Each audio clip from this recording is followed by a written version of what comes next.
જામનગર જિલ્લાના નાની ખાવડીની સીમા યુવાનો સાંપડ્યો મૃતદેહ પત્નીની પજવતી કરતો હોવાની શંકાથી કરાઈ હત્યા।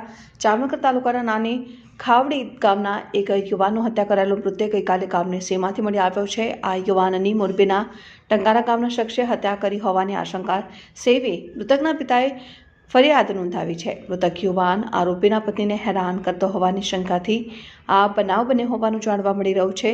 જામનગર ખંભાળિયા માર્ગ પર આવેલા સિક્કા પાટિયાથી સિક્કા ગામ તરફ જવાના માર્ગ ઉપર નાની ખાવડી ગામની સીમા રહેતા બળભદ્રસિંહ વનરાજસિંહ જાડેજા નામના યુવાનની ગઈકાલે તીક્ષ્ણ હથિયાર વડે હત્યા કરાઈ હોય છે।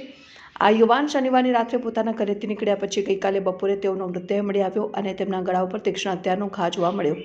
પોલીસે મૃતદેહનો કબજો સંભાળીને પીએમ માટે જામનગર ખસેડ્યા પછી તપાસનો ધમધમાટ શરૂ કર્યો હતો।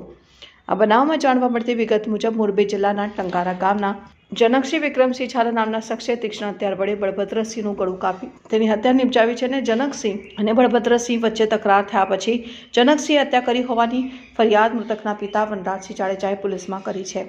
મૃતક યુવાન આરોપી જનકસિંહના પત્નીને હેરાન કરતો હોવાની શંકાથી હત્યા કરાઈ હોવાની આશંકા સેવાઈ રહી છે।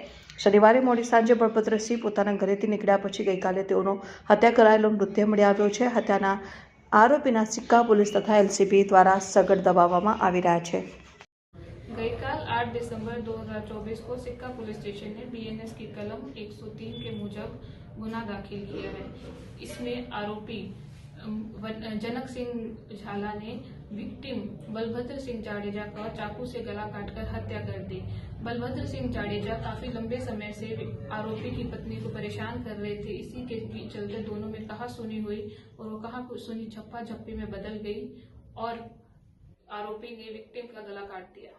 इस पुलिस ने इस केस की तपास Sikka police station PI V S Patel संभाल रहे हैं और अभी आरोपी पुलिस हिरासत में है।